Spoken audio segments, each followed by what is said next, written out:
History Network and our YouTube channel, Michael Imhotep, IMHOTEP.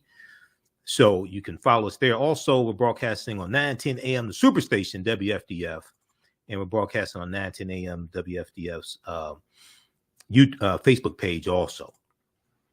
Okay, so on today's show, we're going to be joined in a couple of minutes here by Asar Imhotep. And Asar Imhotep is featured in the film HAPI, which deals with the role of economics in development of civilization. And he's going to be here in Detroit for the One Africa Power and Unity Conference that's coming up in Detroit at the DoubleTree Hotel Saturday, April 30th and Sunday, May 1st. And I'll be there as well. Dr. Leonard Jeffries, Professor James Small, who we had on the show last night. Professor Small will be here also. Dr. Rosalind Jeffries, Dr. Jeffries' wife, and many others. So Asar Imhotep is going to, his presentation at the conference is going to be on linguistics as a tool for ancestral memory recovery and intellectual warfare. Linguistics as a tool for ancestral memory recovery and intellectual warfare. We're going to talk about this and talk a little bit about the conference as well. Okay, we'll give you information about how you can register for the conference. Then also, as I said today, it didn't snow here in Detroit, so that's a good thing because yesterday, Monday, looked like a blizzard here in Detroit. Some of you may have heard Reverend Al Sharpton's radio show today, Keeping It Real, that broadcasts right here Monday through Friday, 11 p.m. I mean, not 11 p.m. That's when I'm on. It broadcasts Monday through Friday, 1 p.m. to 4 p.m. Eastern Standard Time, Keeping It Real. I called into his radio show today. I usually don't do that, but I called in because some of the we were talking about politics and the George Floyd Justice of Policing Act, the John Lewis Voting Rights Act, the also the Freedom to Vote Act, and I had to correct him on a couple of things because he knew it, but it's just the way he was saying it wasn't accurate. So some of you all heard that, and if you heard that, you can give us a call as well. So very interesting. He agreed with everything I had to say also as well. So that's a good thing. And then earlier today at 10:30 a.m., there was a press conference. Let me know when we have Asar on the phone, please, Shakita. Earlier today, there was a press conference that the family attorneys for Patrick Lyoya had. And they had an independent autopsy. And Patrick Lyoya killed April 4th, 2022 by a Grand Rapids, Michigan police officer. And the independent autopsy confirms that what we had been told and pretty much gathered from the video, it confirms that Patrick Lyoya was shot in the back of the head. And they revealed some new details today also at the press conference. So we're going to share an excerpt of that press conference today and give you an update on what's taking place in that investigation as well.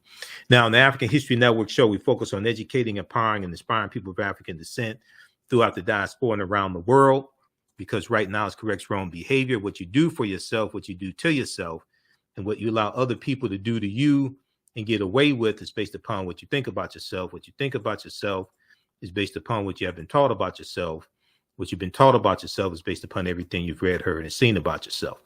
Okay, so we're going to have Asar Imhotep on in just a minute. He's featured in the documentary HAPI, The Role of Economics in Development of Civilization.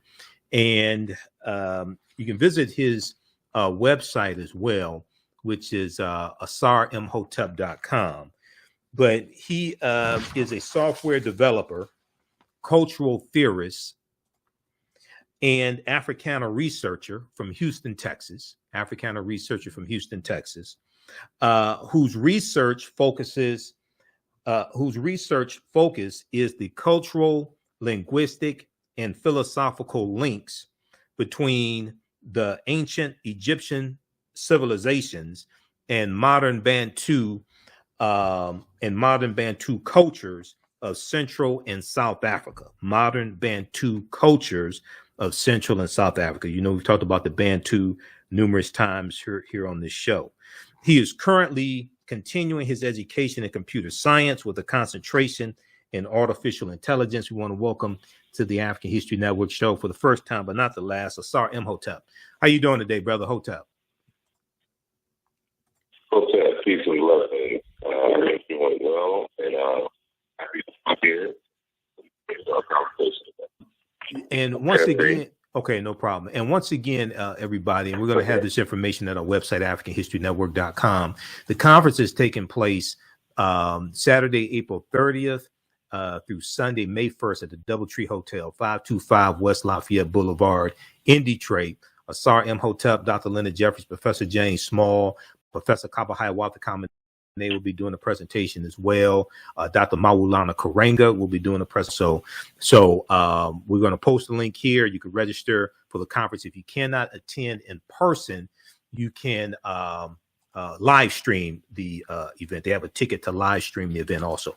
So, Brother Asar, first off, explain to people what is a cultural theorist. You are a cultural theorist and Africana researcher. Explain to people what that is. Yes, I have taken it upon myself to really kind of research the inner depths of psychology of culture. Okay. Looking at the issues of, the evolution and development of African American people as a result of the transatlantic slave holocaust. Right. And I've come to the conclusion, as well as many other scholars, that, the cultural issue is one of the biggest issues that we have. And so I've been looking into how to develop culture from scratch. What are its basic elements? And just to theorize and practice on, creating and developing and architecting, if I can say, the elements of culture that we will want to survive in the future to help African American people to thrive.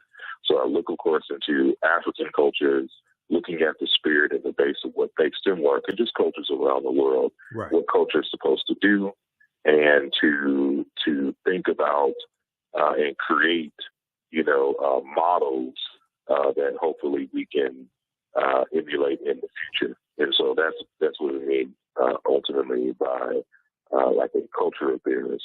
Okay. And then, of course, the Africana researcher. I'm an Africologist. So, I study the African-centered, an African-centered study of African history, phenomena, culture, language, psychology, religion, and the like. Okay, so Africology being because different schools, have different departments. So like at Wayne State, they had an Africana Studies department. So when I was in Wayne State back in the early 90s, they had an Africana Studies department. So I took classes there. You have some schools that have a Black Studies department. You have some schools that have Africology. Okay, so Africology sounds like it's more precise, the study of African history from an African-centered perspective. Is that a correct interpretation of it? Essentially, yes. Okay. So an Afrocentric perspective, the Africans are subjects of their own reality, and kind of focused on the perspective of the African people themselves as not being acted upon by history, but as actors and shapers and agents of history. Okay, yeah, and that's more in the line of how Dr. Carter G. Woodson perceived history and taught history, especially through his books and through SALA, Association for the Study of Negro Life and History, which became Association for the Study of African American Life and History. And I could tell. You're about to say something. Go ahead. No, I was just agreeing. I was saying that I could tell a difference in the history classes when I had to take a medieval history class in the out of the history department to fulfill a requirement, a history requirement at Wayne State. So it was taught by like a white British woman, and it was not African centered at all. And I think the only thing they talked about the Moors was Othello by Shakespeare. Okay, to play Othello. Okay, but when I took my Africana Studies classes at Wayne State's Africana Studies department, it was a whole different vibe. It was much different. Okay, even though it was a little watered down, it was much different. All right. Absolutely. And then when we talk about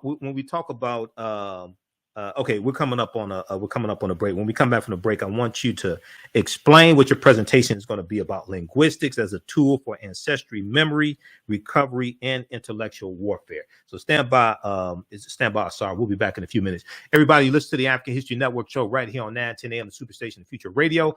Our guest is Asar Imhotep, who's a cultural theorist and Africana researcher, no relation to me. We'll be back in a few minutes. Jeanette Davis is a well-established author with 6 published books. Black Survival in White America from Past History to the Next Century was published in 1995, and it delves into the history of African Americans before slavery up to contemporary times. The Great Divide Between Blacks and Whites was released in 2008, and her autobiography, Black Just Like My Mama, was published in 2010. Soulful Journey, The Business of Beings, was released in December 2021, and her 2 latest books, Echoes from the Heart, Love Throws Poetry, and Master Being Human, were both published in January of 2022. Jeanette Davis' writings delve deeply into the psyche of Black people from ancient to contemporary times. She cuts no corners and leaves no stones unturned in relating truth, letting the chips fall where they may on both African and European doorsteps. Order Jeanette Davis's books today at Amazon.com. Search for Jeanette Davis and get to know her work today. On the African History Network show, we deal with current events in history and politics, education, economic empowerment, entrepreneurship, relationships, love, sex, health issues, and much, much more. Unfortunately, many people confuse what racism is. Racism is a power structure. It was laws and policies that put us in this predicament. It's going to be laws and policies that take us out. So when you control the radius of a man or woman's thoughts, you can control the compass of his or her actions, because the mind can't do or teach what it doesn't know. We have it all on 910 AM Superstation.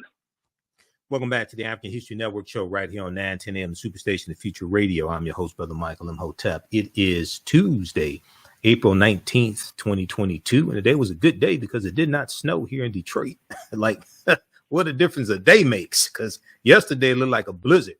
Hey, you can support the African History Network, $ the AHN show through Cash App, $ the AHN show through Cash App, also through PayPal, paypal.me/the AHN show. PayPal.me/the AHN show. This helps us keep doing the research, stay on the air, keep broadcasting, etc. We have the information right on the homepage of our website, AfricanHistoryNetwork.com, and we have the link there also. Okay, and we're celebrating our 12th year anniversary of me broadcasting the African History Network show. First broadcasted March 10th, 2010. My first guest was Dr. Leonard Jeffries, who we had, one of my teachers who we had on the show April 4th, 2022, and this is our 6th year anniversary of me broadcasting our show here on 910 AM Superstation WFDF. First broadcasted April of 2016. Okay, I want to welcome back Asar Imhotep. Okay, so Brother Asar, you, at the One Africa Power and Unity Conference, your presentation is going to be on linguistics as a tool for ancestry memory, recovery, and intellectual warfare. So give us a synopsis of what you're going to talk about. Yes.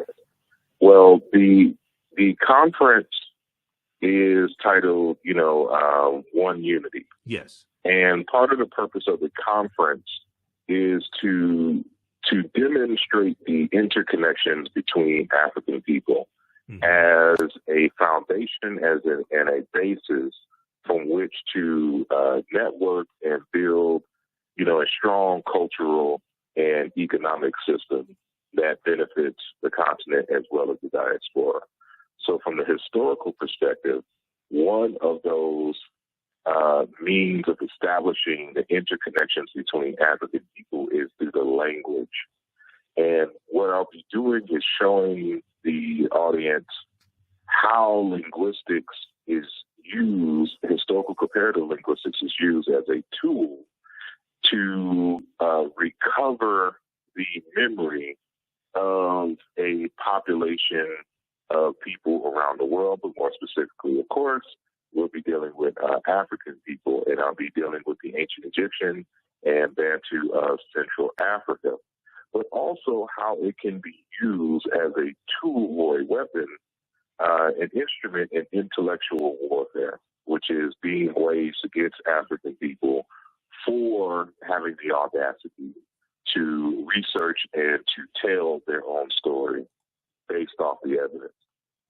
And so what you have is all of these attacks, which tries to dislocate and separate, for example, the so-called sub-Saharan Africans from the ancient Egyptians. Right. And the language betrays all of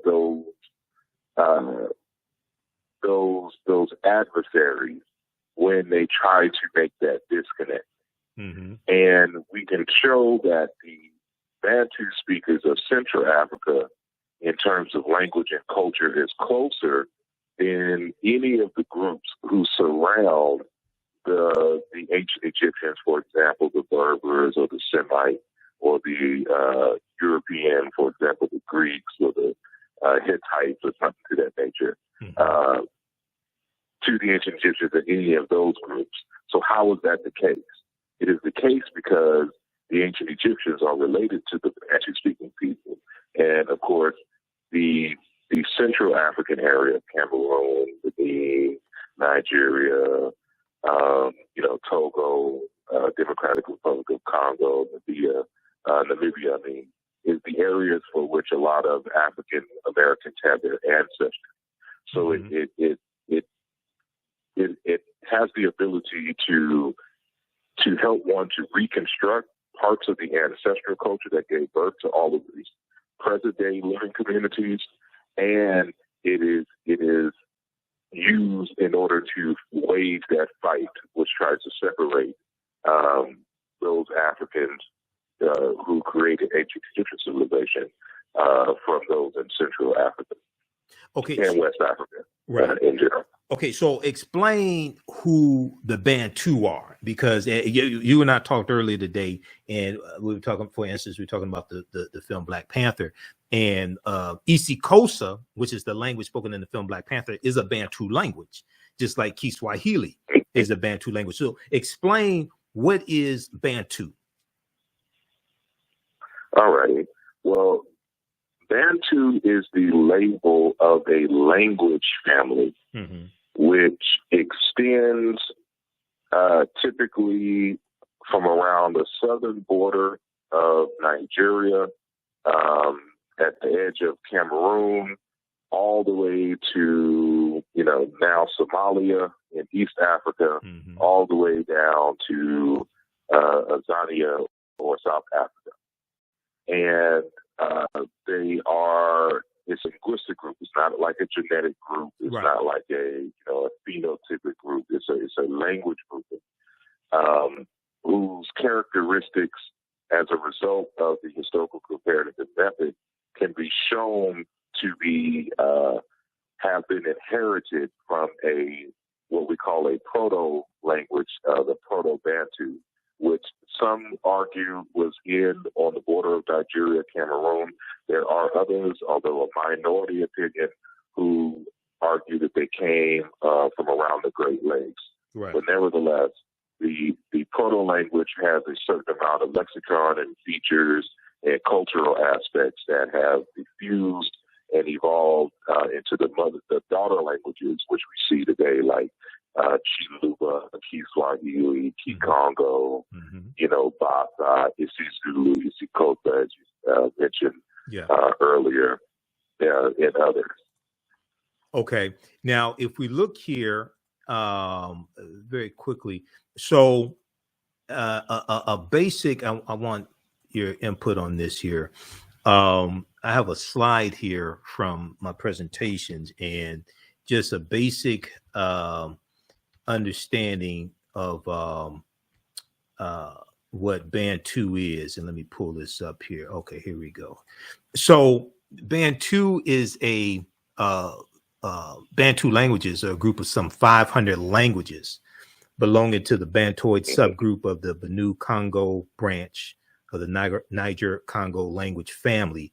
The Bantu languages are spoken in a large area, including most of Africa from southern Cameroon eastward to Kenya and southward to the southernmost tip of the continent. So you're going into Azania, Mawini, Mutapa, or South Africa, as you were talking about.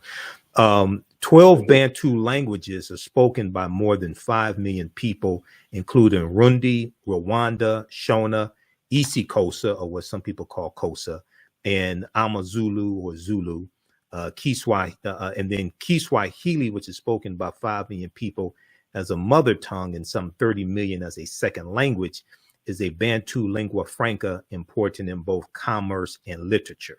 Is that pretty much accurate there? Anything you want to add to that or clarify? Yes, for the time being, that is pretty accurate. Yeah. Okay. In terms of how, the languages are, currently grouped. Right. However, I would argue, and there are a few of us who argue this, that, for example, the ancient Egyptian should also be included in the Bantu languages. Okay. And explain that, if you want to explain that.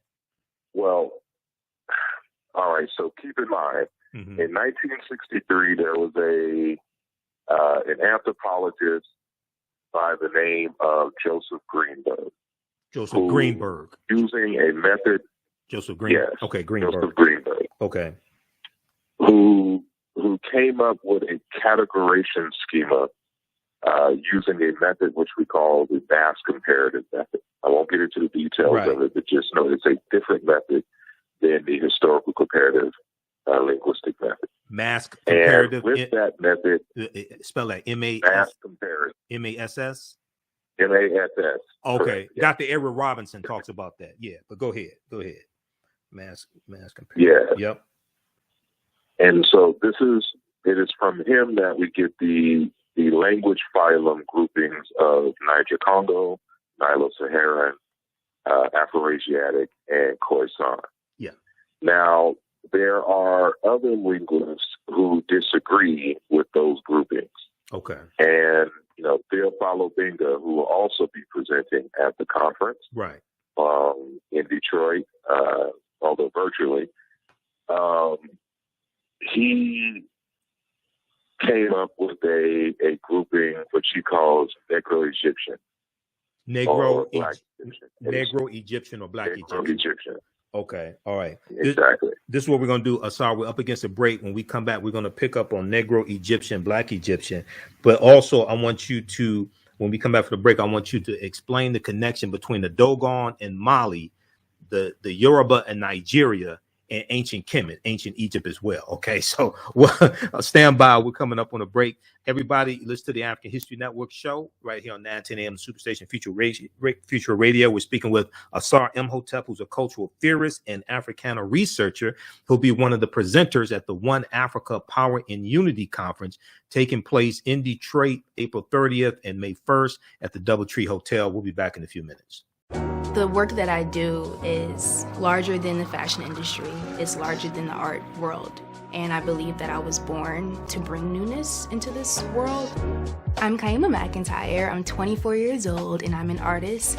I create everything from paintings to jewelry design, metaphysical jewelry to be specific, and fashion design. The only reason why my prom dress went viral is because people needed it. Within a few days of going viral, Notori Naughton reached out to me and she's like, I saw your dress, can you make me a dress? I was equally as shocked to be asked by a celebrity to design their dress at the age of 17. That's just one person, and the list just continues to go on to Janet Jackson, to Tyra Banks. It really hits home. That means that the discussion is happening on the grounds in real time.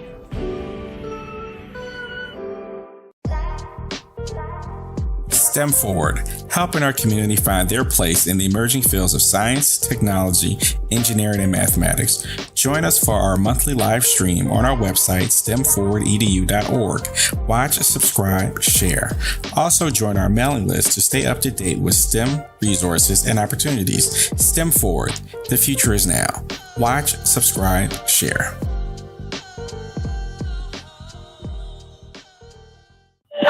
910, the Superstation, Detroit's only African-American talk radio.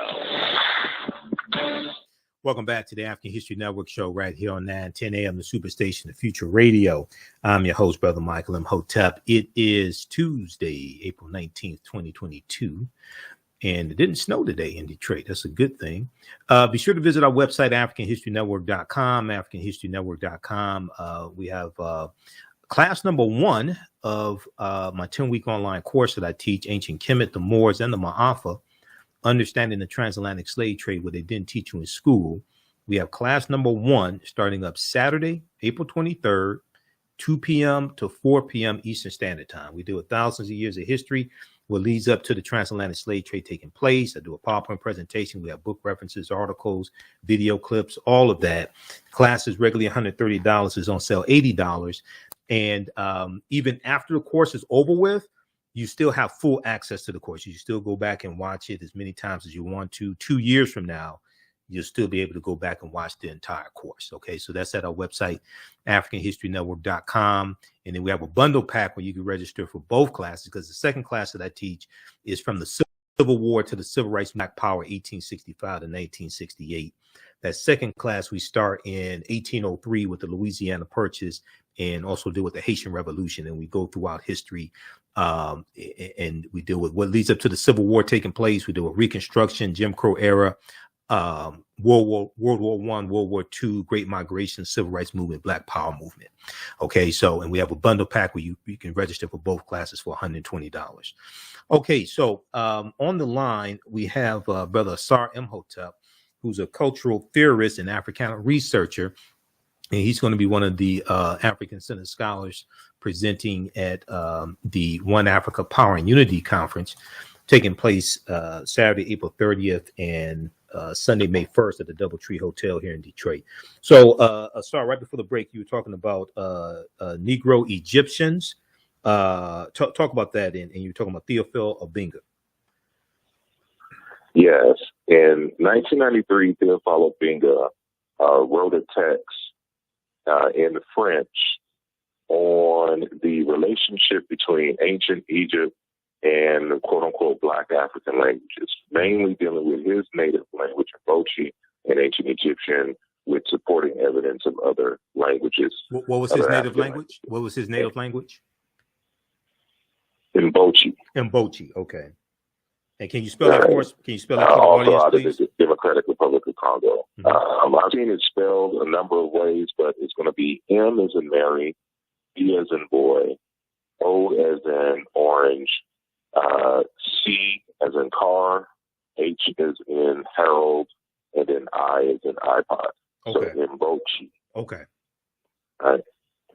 And so when he analyzed, remember before I was saying that Joseph Greenberg created 4 language groups, Mm-hmm. Nilo-Saharan, Niger-Congo, Afro-Asiatic, and Khoisan.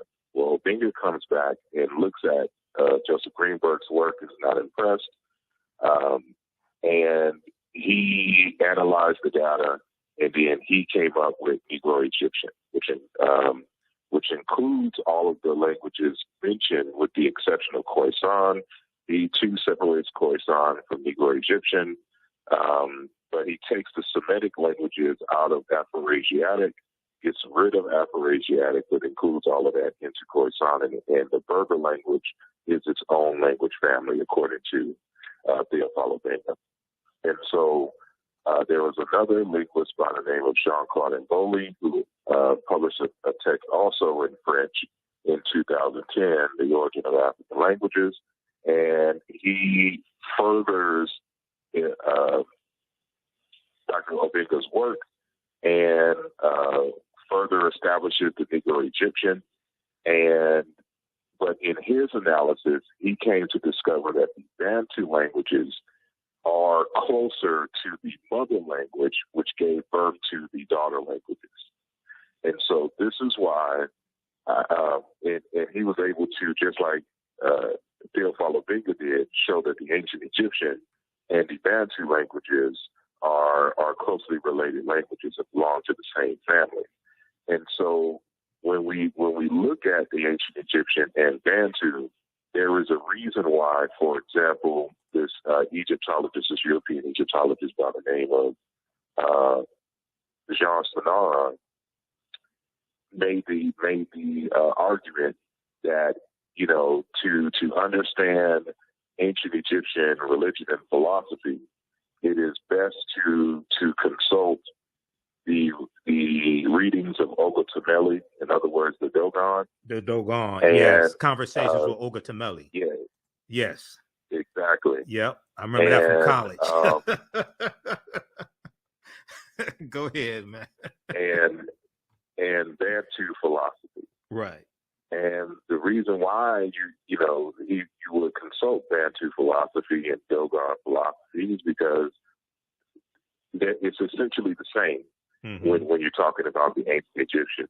And so when you ask the other question about what is the relationship between the Dogon and of Mali and the Yoruba of Nigeria and the ancient Egyptians, they all descend from this ancestral culture, which we call Negro Egyptian, which I personally call China into, for reasons beyond the scope of this conversation. But Negro Egyptian, nonetheless, is the mother culture and the mother tongue, and much of this philosophy, much of these thoughts and ideas already existed then, however old it was. And this is why you see these commonalities between the Dogon, the Yoruba, and the ancient Egyptian, as well as the Congo in Central Africa, and the Zulu in South Africa, etc. Okay, now you said what was it? Was it Ichi? What was the name that you called it? The language group I call is China Intu, meaning the Intu family. Okay. And the reason, and the simple reason, without too much explanation, is that, again, as I stated, the Bantu languages are closest to the mother tongue. The mother tongue is more so like a Bantu language. So that's why I call it the Intu languages. Like all of it is Intu. Whether you're talking about Dogon, whether you're talking about Yoruba, whether you're talking about ancient Egyptian or whatnot. The modern Bantu languages are just a type of Intu language. Okay. Just like Egyptian is a type of Intu language, but they all belong to the Intu universe, the family of Intu. So that's what China Intu. Okay. Can you spell that for the audience? China Intu. Can you spell that for us, please? Yes. It's going to be C-Y as in yellow, E as in Eric, N as in Nancy, A as in apple, and then you could put a dash. Okay. And then put N as in Nancy, T as in Terrence, U as in up. U as in up. So Okay. China Intu. China Intu. Okay. Now you talked about Bantu being closer to the mother language. What is the mother language? Theophilo Benga calls it Negro Egyptian. Okay, Negro Egyptian. And I call it China Intu. Okay, I see what you're saying. Okay. And the reason why I call it China Intu as opposed to Negro Egyptian is that when we say Negro Egyptian, first of all, a lot of people get it confused with the Egyptian language. And people assume that the Egyptian language is the mother language of all the other languages, and that's not the case. Okay. And then secondly, this from a scientific perspective, Theophilo Benga was fighting against the racism that was inherent in the linguistic world and in how they were trying to say that Caucasians and others coming out of Asia were the mothers and fathers of Egyptian civilization. Right. So he countered that, although his groupings is based on, a scientific linguistic evidence, the labeling was political. And so this is why it's Negro. You know, he's a French speaker, so that's just it doesn't mean, it doesn't have the same connotation like here in the United States. Right. But it's just simply black. Right. And so we want to get out of the racial nomenclatures. Mm-hmm. And so I renamed the language family Chena into. Okay. So that, you know, it has a basis more so in the African context more so than, you know, Negro Egyptian. Okay. We're coming up here on the break. You got like about 10 more minutes. About 10 more minutes. Right. Okay. So we'll hold you over on the break. Very quickly, you talked about Berber, and the term Berber can be very confusing. What is Berber? Who are the Berbers? Well, the Berbers are a North African people who occupied territories stretching from Libya to Morocco. Right. And, you know, they're kind of, you know, been interbred for a number of, you know, they've been there for thousands of years. Mm-hmm. And if you talk to like Schumacher Keita or whatnot, they hold markers, genetic markers, that is, that groundly place them in North Africa and not other places, although they've been admixed, you know, for a long time. Right. So, but they speak a language that we call Berber. And, you know, under Joseph Greenberg's classification, it would belong to the Afro-Asiatic family. But under Negro Egyptian, it would be its own language family. Right. Now, when you read, I think it's in Golden Age of the Moor, and I have the book up right here, Golden Age of the Moor, edited by Dr. Ivor Van Sertima. It has a number of essays in here. Dr. Jose Clemente Bey, Runoko Rashidi, who's an ancestor now. We know he passed away August 2nd, 2021, and others, Dr. Wayne Chandler. They talk about how at one point the Arabs called the Moors Berbers. Okay. Are you familiar with that? Yes. Okay. All right. Because I think at different times, the term Berber could mean like different people, so to speak. It's kind of a confusing term, Berbers. And a lot of these terms are designed to confuse people, like Moor. You know, Moor becomes synonymous with Muslim. Muslim becomes synonymous with Arabs. The Moors get depicted in movies and things like this as Europeans, right? When the majority of the Moors were African people. The majority of them were, you know, African people. So, okay, we'll pick this up on the other side of the break because I want to talk about the Dogon, Yoruba, and ancient Kemet. Stand by. All right, everybody, you listen to the African History Network show. I'm Michael Imhotep. We'll be back in a few minutes. We're speaking with Asar Imhotep. We'll be back in a few minutes. Abundant Capital Group is a real estate investment company with over 20 years of experience in real estate. They specialize in two areas of real estate. One, they solve real estate problems with creative financing solutions that give the seller the most money for their property. And two, they show individuals how to get a higher rate of return on their investment capital with real estate note investing. If you are looking to sell or need to sell your property, here is what they provide. Market value offer, even if you have little or no equity. They typically pay all closing costs, which can be thousands of dollars. They close on a date of the seller's choosing, and the seller does not have to be out of the house at the time of closing. They take the property in an as-is condition, and the seller is not required to make any repairs. Give them a call or email them today for a free consultation and see how they can help you with your real estate needs. Call them at 973-475-8488. That's 973-475-8488. Visit their website, abundantcapitalgroup.com. That's abundantcapitalgroup.com. And email them at acg@abundantcapitalgroup.com. Follow them on Instagram and Facebook at Abundant Capital Group. iRedify is a Black-owned digital platform that showcases Black and Brown cultures and people. The books on the platform are written by African-American authors, Afro-Caribbean authors, African authors, and so much more. Kids 14 and under can read ebooks, listen to audiobooks, and complete learning activities. Kids can even write in the books digitally. Get unlimited access to everything on the platform for only $8.99 a month at iRedify.com. Sign up for your membership today. Welcome back to the African History Network show. All right, we're speaking with Asar Imhotep, who's a cultural theorist and African researcher. Brother, right before the break, I said when we come back, we want to talk about the Dogon of Mali and Burkina Faso and the Yoruba in Nigeria. I've come across information over the years that talks about how they were originally in ancient Kemet, ancient Egypt, now Valley region of Africa. And then also there's a good article from face-to-faceafrica.com that deals with, it's called the Dogon tribe of Mali discovered this invisible star centuries before Galileo invented the telescope. And we know the Dogon are master astronomers. And according to their oral tradition, this may go outside the circumference of some people's awareness. According to their oral tradition, they say they come from the Sirius, Sirius star system, Sirius A, Sirius B star system. But the Dogon tribe possesses a rich oral history and knowledge of astronomy, and this dates as far back as 3,200 BC.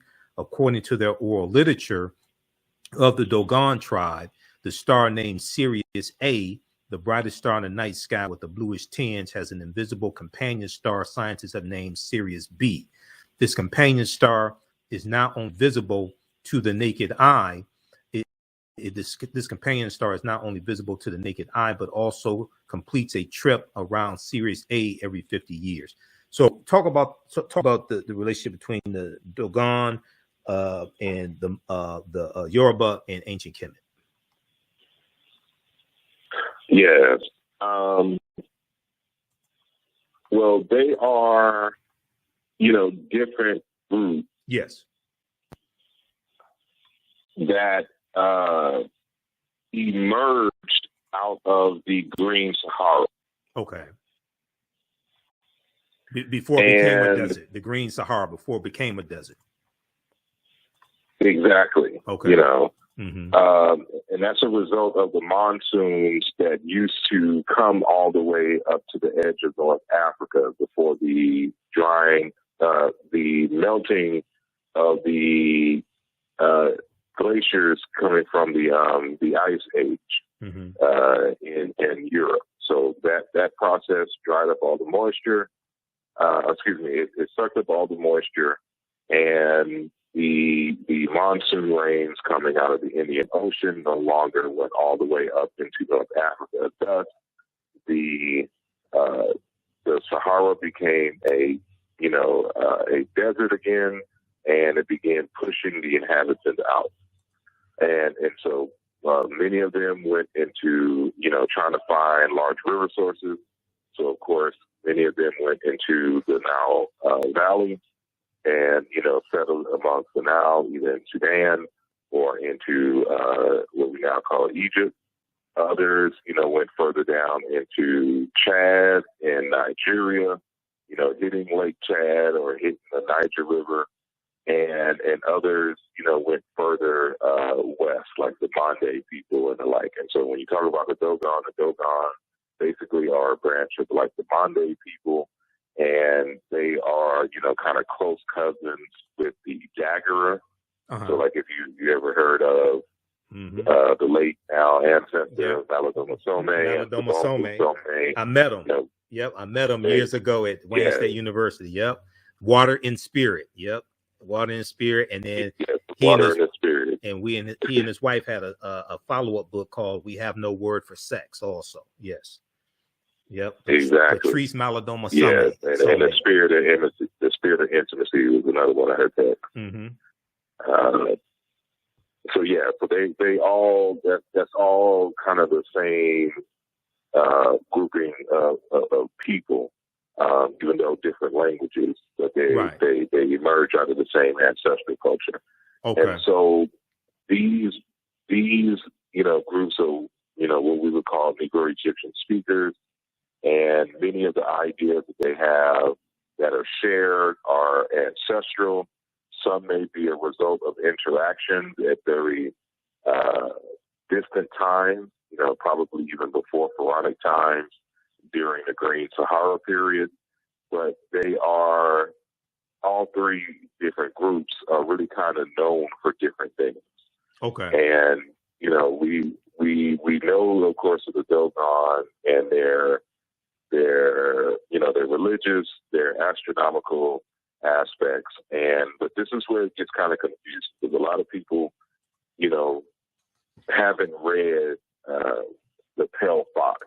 Yeah. And so when you read the Pale Fox, it doesn't necessarily say that they knew and understood a serious being. That was actually another author who made that argument, for which everybody is arguing. But the discussion about Sirius and the like comes from the Pale Fox. Mm-hmm. But they don't mention in the Pale Fox that that was anything really significant in terms of a companion star, and that it was Sirius B. And so, we have to be kind of careful with that and the way that, we word that and make sure that we're citing the text correctly when it comes to that particular conversation. But Sirius, just a regular Sirius is a very important Sirius A star, because during its heliacal rising, mm-hmm. it signals the coming of the monsoon rains. Right. You're talking about Sirius A. Sirius A. I'm sorry. You're talking about Sirius Yeah, A? correct. Yeah. So that'd be correct. That'd be the star in the constellation of Canis Major, the big dog. Canis Major, the big mm-hmm. dog. Sirius A, the star in the east. That the wise man in the story, it said they followed the star in the east but went west. But that's another that's another conversation. All right, look, we're out of time here. Let people know how they can follow you on social media. Give people your website. Yes, you can go to AsarImhotep.com, and I'm on YouTube, Instagram, TikTok, and of course Facebook. So just type it in Asar Imhotep. Okay, should bring you up on all those platforms. All right, brother. Well, look, I'll see you in Detroit, man, and thanks for coming on. Okay, you have a good night. Okay. All right, brother. I appreciate you for having me. All right, Be blessed. All right, peace. All right, Hotep. All right. ASARIMHOTEP, SarImhotep.com. Okay, those watching on Facebook and YouTube, keep watching for a few more minutes. We're going to keep going. We're going to deal with what happened today at the press conference, dealing with the killing of Patrick Lyoya by Grand Rapids police officer. Visit our website, AfricanHistoryNetwork.com. You can register for my online classes there. Also, you can support the African History Network, $ the AHN Show through Cash App, $ the AHN Show through Cash App, and through PayPal, paypal.me/the AHN Show. Remember, right now it's correct wrong behavior. It's not over till we win. Wakanda forever. We'll talk to you tomorrow. Peace. All right, stand by, everybody. Okay. Let's go to this next story here. And this is dealing with what happened today at the press conference, dealing with the killing of Patrick Lyoya. Okay. So we've been talking about this here on this show. He was Congo refugee. Okay. Congo refugee, 26 years old, killed by Grand Rapids police officer, a white Grand Rapids police officer, April 4th. And it was a minor traffic stop regarding the officer said that he had the wrong license plate on his vehicle. Okay. And he ended up, the officer tried to use his taser on him when he's walking away. He tried to use his taser. He didn't give a warning and say, don't move or I'll tase you or something like that. Patrick, there's a struggle over the taser, and the officer is on top of Patrick. Patrick is on the stomach, and the officer pulls out his gun, his handgun, and shoots Patrick in the back of the head, point blank range. So the New York Times has this article here. Autopsy shows officer shot black man in back of head, family lawyers say. Patrick Lyoya, 26, was killed on April 4th by a Grand Rapids police officer during a traffic stop. The police released videos of the shooting last week, drawing protests. So there was about 5 nights of protests over this. And I want to go to, let me see, which one is this here? I want to go to,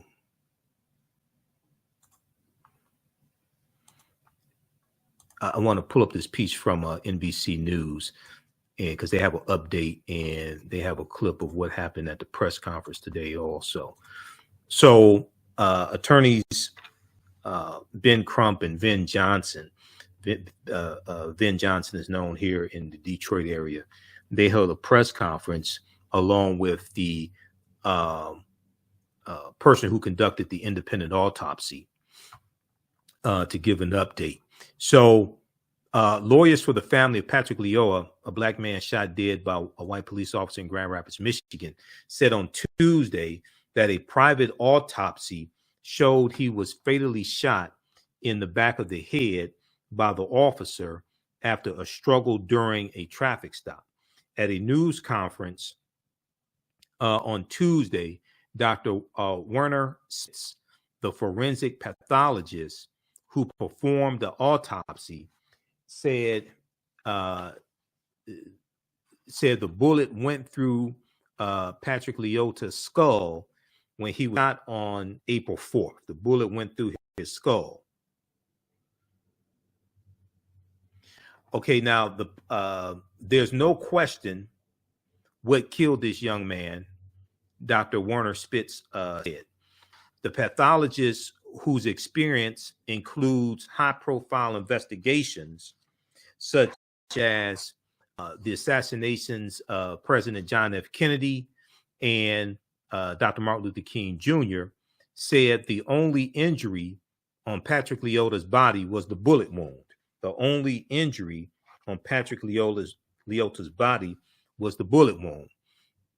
Reading which implies that Patrick didn't hit the officer. You know, he didn't have like skint knuckles, things like this. All right. And one of the things they pointed out here in the press conference today is that Patrick didn't try to hit the officer or anything like this. He was trying to get away. Okay. So we'll go to the clip here in just a minute. Reading the autopsy, attorney Benjamin Crump, who's an attorney for the family, said that Patrick Lyoya was conscious and aware that a gun was being held to his head. Conscious and aware that a gun was being held to his head. The fragmentation at the entrance wound of Patrick's skull suggested that the firing of the gun was a contact shot, Mr. Crump said, meaning the gun was pressed to his head. Meaning the gun was pressed to his head. Death was instantaneous when the gun was fired. Okay, Benjamin Crump said, that is now scientific evidence of this tragic killing and what his family believes was an execution. And what his family believes was an execution. Now, another attorney, Vin Johnson, who's known here in the Metro Detroit area, and Vin Johnson is a white attorney. Vin Johnson said that Patrick Lyoya's family wanted to seek justice through the court system. The Grand Rapids police did not immediately respond to requests for comment. In a statement on Tuesday, the Michigan State Police, who are conducting the investigation, said the shooting was still being, quote, we remain committed to conducting a thorough and complete investigation, which will be turned over to the Kent County prosecutor when complete. So Kent County is the Michigan county that Grand Rapids, Michigan is in. Okay. Now, the killing of Patrick Lyoya drew protests last week after the police released video showing the traffic stop that ended in his death and strained long-standing tensions with the police in Grand Rapids, a city of about 200,000 people where 18% of the residents are African American. Okay, now I want to go to the clip here. This deals with the press conference today. An autopsy report has just been released for the unarmed black man who was shot and killed by an officer in Michigan. That autopsy was commissioned by the family of the victim, and video of the April 4th shooting appears to show Patrick Lyoya running from police, then being tackled by an officer there on your screen and struggling over his taser. NBC News' Shaquille Brewster is monitoring those developments for us. Shaq, what exactly did this autopsy find? Yeah, Morgan, let me quickly set it up by saying that this is the autopsy that's commissioned by the family. This is not from the medical examiner. This is not the first autopsy that was done. But the autopsy commissioned by the family attorney showed that Patrick Lyoya was shot in the back of his head with that single shot by the Grand Rapids Police Department. That autopsy is still being presented right now. The forensic pathologist is still going through his findings, but the big headline from it is that they say that he was shot in the back of the head. All that we knew to this point was that he was shot in the head, Morgan. And Shaq, I mean, how is the family responding? I know you made it clear that this is their autopsy. How are they responding to the video, to the outrage, to this autopsy? Yeah, I spoke with them yesterday, and you heard from his parents saying that they were devastated, that they were heartbroken. His mother told me that she misses his presence and his voice. They were not at this press conference as this was being presented by the forensic pathologist. By the way, the pathologist that did the autopsy of MLK, that did the autopsy of JFK, that was also involved in Michael Jackson's autopsy. They were not there and present for this. And I believe we actually have some sound from that press conference. I want you to play a little bit of it, and it gives you a sense of why the family wasn't there for these details that were being announced. Based on scientific evidence, we can confirm that Patrick Lyoya was shot in the back of his head. That is now scientific evidence of this tragic killing and what his family believes was an execution. You heard Ben Crump use that word execution. That's the same word that the family used with me last week. The demands that they have right now, and this is consistent from my conversations with them even last week and what you've heard through the weekend, is they want the officer that fired that fatal shot. They want him publicly identified. They say that's important for their grieving process. They want that officer to then be fired and prosecuted. We do know that Patrick Lyoya, he will have his funeral service on Friday, Morgan. Oh, just a sad situation all around. Shaquille Brewster for us. Shaq, thank you. Okay, so that was a clip of today, and that's from NBC News. Okay, NBC News also has this article here. Independent autopsy confirms Patrick Lyoya was shot in back of head by Grand Rapids police. That's from April 19th, 2022. Okay. Now, I want to go to WXYZ. WXYZ broadcasted the press conference live. I'm going to share an excerpt of the press conference that happened today. Okay, so let's go to that. Just a second here. Let's get that queued up. All right.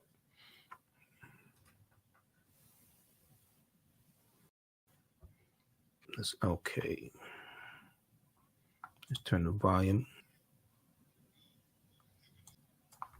And I want to thank Sarah Lucrecio for helping us put all this together. But we want to start off with updates. We told the Lyoya family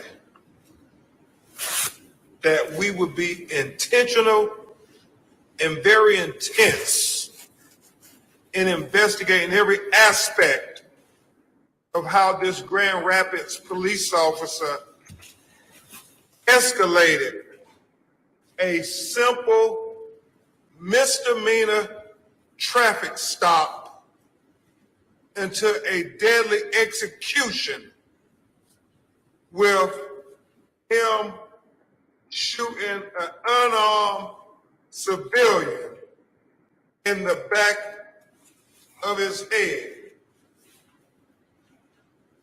The autopsy findings from the independent autopsy performed by Dr. Spitz is going to get into very graphic details about just how horrific his killing was in a scientific manner.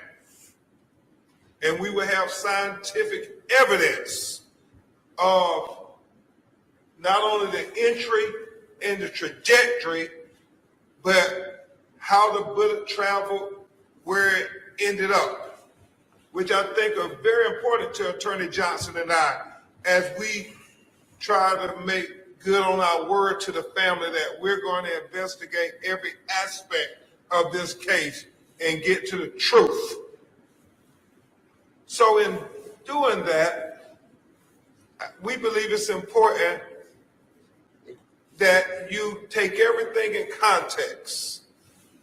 When you look at the video that was released by the Grand Rapids Police Department, and you don't have to take Ben Johnson's word for it, you don't have to take Ben Crump's word for it. Look at it with your own eyes.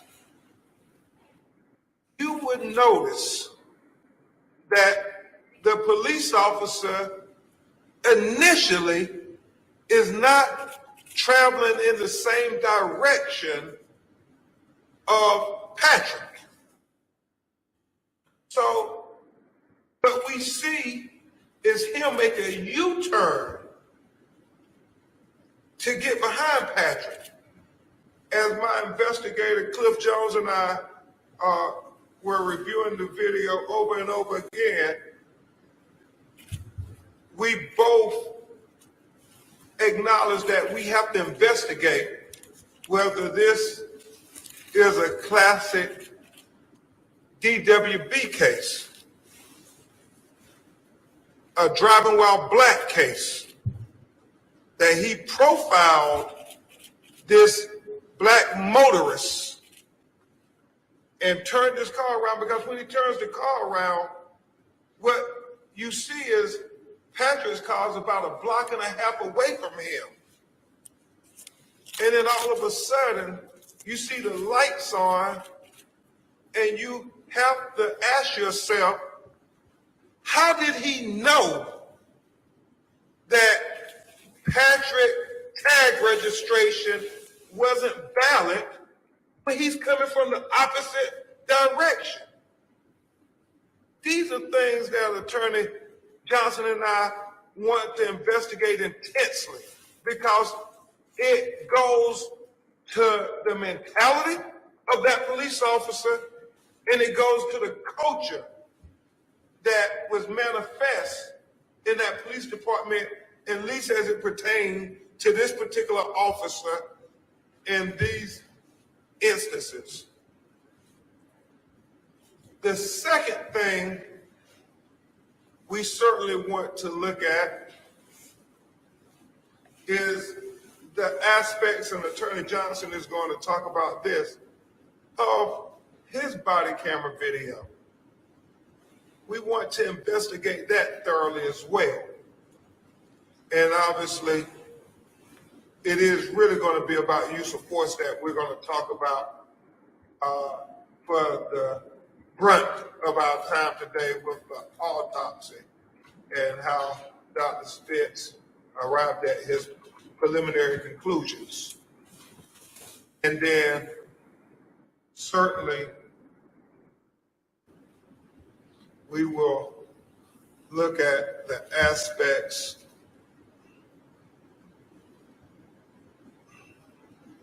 of how unnecessary this was when you look at the video and you hear the results of the autopsy. Just another senseless killing of an unarmed black person in America by the very individual who was supposed to protect him. And so we won't belabor the point. We're going to get to the autopsy findings after my great co-counsel talks to you about those things we promised to the Lyoya family about investigating intensely every aspect. And he's going to introduce an incredible doctor who is very thorough in doing this independent autopsy. So I give you to a person you all know very well here in Detroit, Attorney Ben Johnson. Thank you, Ben. Good morning, everybody. It saddens me that we're here today in the very room where just a few years ago, pre-COVID, my firm and I celebrated with many folks in the legal community Detroit for our holiday party. And when I think about that night and think about coming in here today and what it is that we're having to talk about, it, to tell you the truth, makes me sick to my stomach.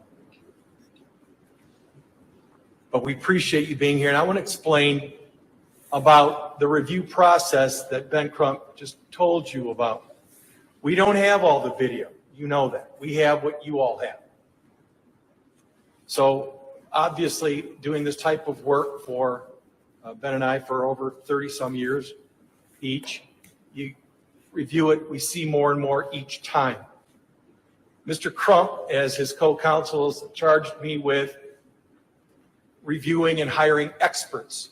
And we're very fortunate because, as many of you in the room know, I've done this type of work for a long time, and I think we have access to and we know some of the foremost experts in a number of different areas. One of the experts, who I'm not going to name yet, but we've retained him. He's a police policies and procedure expert who testifies, who teaches police policies and procedures to the police all across the United States. And he also serves as an expert, sometimes on behalf of the plaintiff, sometimes on behalf of the defense. And we've already retained him, and he has certainly shared with us his initial opinions. The two that I'm going to mention very briefly before I introduce, again, someone that doesn't need to be introduced to this room, Dr. Werner Spitz, one of the foremost forensic pathologists in the world, is the body cam that many of you keep asking Ben and I about, and I want to respond directly. Folks, we haven't seen the body cam yet, but we're gonna. In a civil case, when we get up and filing, we will ask for the body cam. Mr. Crump and I are in the process of sending a letter, we call it a spoliation letter, to the city of Grand Rapids. They know what's coming. Keep all the evidence. And they will. And the Michigan State Police will as well, because they're going to look at the body cam. People ask us every day, right, Ben? They say, hey, tell us how the body cam could turn off in a struggle. And the answer is, again, knowing straight up, I haven't seen it yet. And part of my job, Mr. Crump's job, will be look at the body cam and actually touch it ourselves, okay? But I'm going to refer you all back, because a number of you were in the room with the chief of police on that Friday. Lauren, I see you, Rob Hicks. I saw you right on the film. And he admitted something to you that I hope you all got. In order to turn this body cam off, the button needs to be depressed for 3 seconds. 3 seconds. Tell me how, in a struggle, while he's on top of our client is face down on the ground, that body cam can be depressed right on that one spot for 3 seconds. And we also know later on it gets turned back on. So I know what that suggests to me. You all are smart people. You can figure it out on your own. But again, that's one of the things we'll be looking at. Can I prove it with 100% certainty? The answer is no. But it's certainly important information that we now know since we've reviewed this material over and over again. Next, Mr. Crump has asked me, told me, in this case, in every civil case, ladies and gentlemen, this is called a wrongful death, police misconduct, excessive force, civil rights, call it whatever you want. It goes by all those names and more. But in every single civil case like this, the burden of proof is on these two. And Ms. Hatchett and Maddie Sinkovich is in the back of the room. I want to thank them for being here, and their entire team, Liza Dodson and Maria Reyna, Danielle Aspen, thank you, Chris Desmond. So we have the burden of proof. So folks say, well, Ben, haven't they done an autopsy? Answer, yes. The Kent County Medical Examiner has done an autopsy. And I'm here to tell you something that I think you know, I hope you know. They knew Patrick died that day the second they saw his body of a gunshot wound to the head. But it's not just the examination that Dr. Spitz will share with you about. They obviously also do a toxicology study where they run studies on the blood because they want to see whether there's alcohol, drugs, etc. in the system. Dr. Spitz did not do a toxicology exam because by the time, obviously, he was given access to Patrick's body, those days were long over, and I won't get more graphic than that. We don't have that report yet. We're in the process of asking for that report, and we'll see whether we get it or whether we get the excuse that they're only going to give it to the Michigan State Police. We'll update you about that later. But so why an independent autopsy? And the answer is we don't know for sure, other than we know Patrick died of a gunshot wound to the head. We know that that's going to be the conclusion of the Kent County medical examiner. But as you all may know, Patrick and his family have a funeral on Friday. So our opportunity to have our expert of our choosing to do an autopsy obviously closes pretty quickly. So when Ben Crump asked me, Ben, I don't want you just to hire one of the best forensic pathologists in the country. I want you hiring two. So I did. Didn't have to look very far. Dr. Werner Spitz is by far, I believe, the most foremost renowned forensic pathologist in our country. And by the way, believe it or not, guys, our world. And you'll hear that from other experts. We also hired Dr. Michael Baden, B as in boy, A-D-E-N. Many of you know Dr. Baden's name as well. Much like Dr. Spitz, Dr. Baden has been all over in the biggest cases that I'll share with you a couple about from Dr. Spitz. Dr. Michael Baden is from New York, and Dr. Baden agreed with me and Ben that when Dr. Spitz said he was available to do the independent autopsy, no reason for Dr. Baden to come to Michigan to do the same thing to Dr. Werner Spitz, who's probably done more autopsies than Dr. Baden. But again, Dr. Baden's done a lot too. So we've had two of those folks already involved in this case because it is our burden of proof to prove to a civil jury what killed Patrick. So a lot of folks don't get that in the background. They wonder why we do this. That's why. Dr. Spitz, as those of you that are from our area know, he has been doing this type of work for longer than actually I've been alive. And I've had the pleasure of using Dr. Spitz as an expert in these types of cases and others. I've had the displeasure of having him be the expert on the other side. So obviously, I want him on my team. Dr. Spitz was, as many of you know, was involved in the investigation of President Kennedy, of Martin Luther King, in jumping forward into the more of the recent past in the O.J. Simpson criminal case, Casey Anthony criminal case, Michael Jackson, I believe, criminal and civil case, I believe, and many, many, many more. Dr. Spitz is board certified in not just forensic pathology, you all know, I hope. Forensic pathology is the study of exactly how someone dies, if you will, but especially by trauma. He's also board certified in other areas that will become more important as part of the civil case.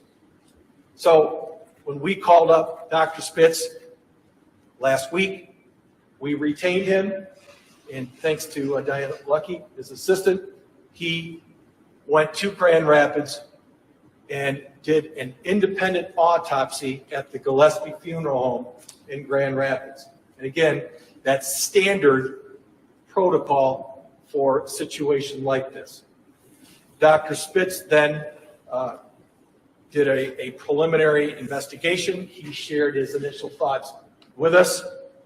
And even before it started, Ben Crump said, we need to share it so that everybody knows, because you all are calling, and more power to you. We appreciate, obviously, you want to know the science, and we brought you the scientists to talk about that. So Dr. Spitz has some drawings. I'm going to turn it back over to Mr. Crump.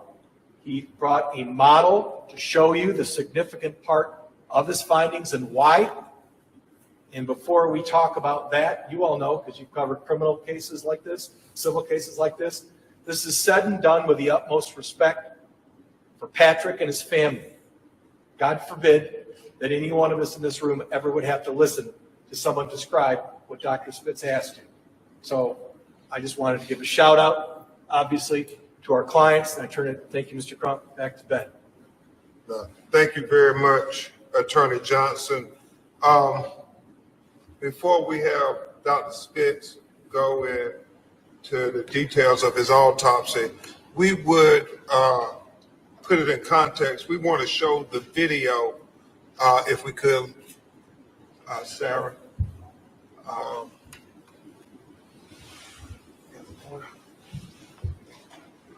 On the table, then. Okay, thank you. And Ben, I think. Yes, sir. Can you turn up the volume and play the video for us, Laura? Oh, we don't have audio, okay.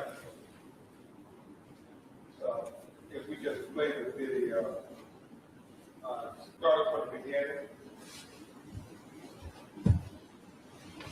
Obviously, the video taken by the passenger. What we think is so very significant is at the point when he takes out his head, look where his head is at the shot. And this is going to line up with Dr. Spitz autopsy findings. Then I believe he has his hand on his Patrick's head. Patrick is lifted away from him, head practically on the ground, and he then takes his gun and flips it on his head, as you will hear from our head turned to the right, to the left with the right hand, and he shoots his head in the trajectory goes from the back to the right part of the brain. And we only wanted to show you the video. Hey, we don't have sound for you. Apologies, but you all have great technology. Go back and look at it as we look at it frame by frame, and you will see right the second, the millisecond, the nanosecond that he shoots him. He has his hand on his head, pushing it into the ground.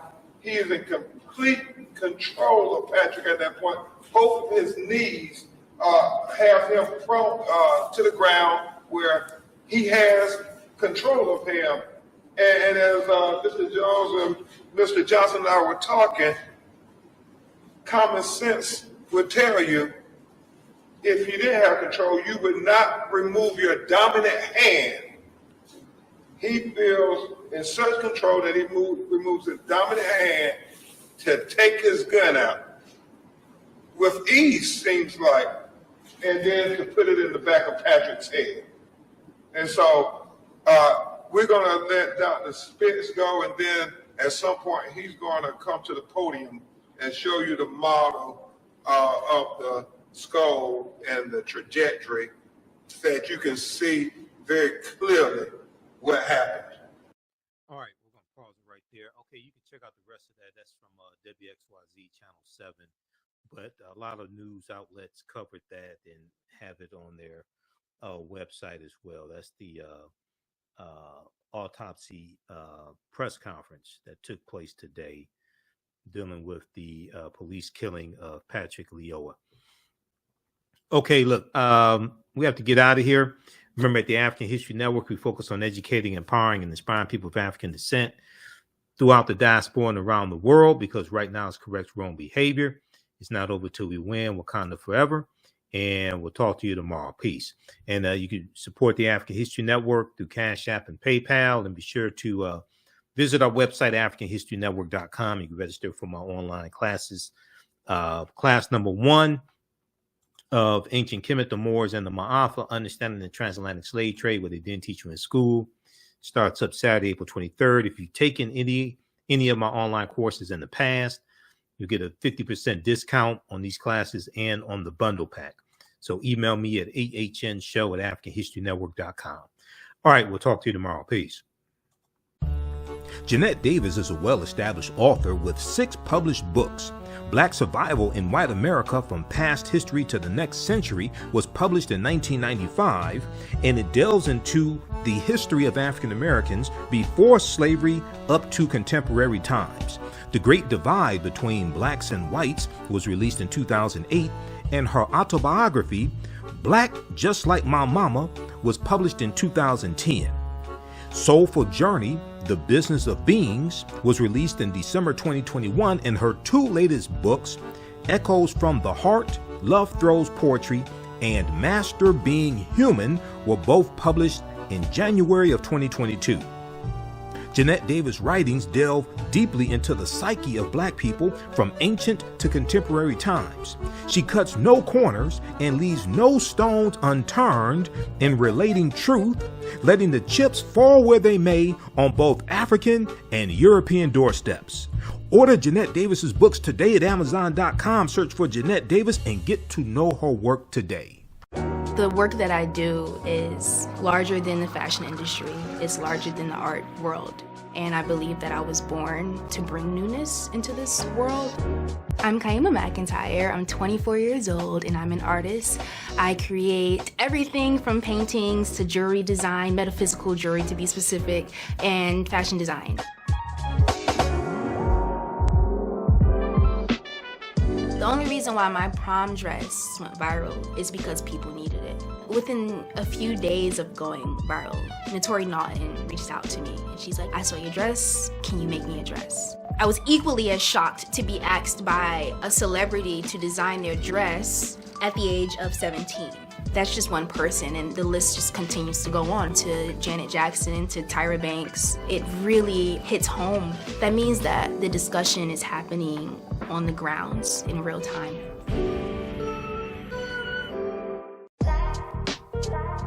STEM Forward, helping our community find their place in the emerging fields of science, technology, engineering, and mathematics. Join us for our monthly live stream on our website, stemforwardedu.org. Watch, subscribe, share. Also join our mailing list to stay up to date with STEM resources and opportunities. STEM Forward, the future is now. Watch, subscribe, share.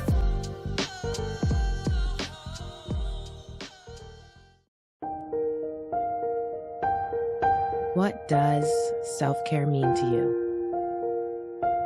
To us, it's an opportunity to reconnect with nature. A chance to create something remarkable. At Sage and Elm Apothecary, our handcrafted skincare and household products immerse you in Earth's sweetest nectar, connecting you to nature in a way you never imagined. See for yourself and visit us at sageandelmapothecary.com. iRedify is a Black-owned digital platform that showcases Black and Brown cultures and people. The books on the platform are written by African American authors, Afro-Caribbean authors, African authors, and so much more. Kids 14 and under can read ebooks, listen to audiobooks, and complete learning activities. Kids can even write in the books digitally. Get unlimited access to everything on the platform for only $8.99 a month at iRedify.com. Sign up for your membership today. STEM Forward, helping our community find their place in the emerging fields of science, technology, engineering, and mathematics. Join us for our monthly live stream on our website, stemforwardedu.org. Watch, subscribe, share. Also join our mailing list to stay up to date with STEM resources and opportunities. STEM Forward, the future is now. Watch, subscribe, share.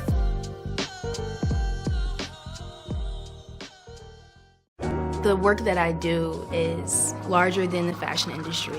It's larger than the art world. And I believe that I was born to bring newness into this world. I'm Kaima McIntyre. I'm 24 years old and I'm an artist.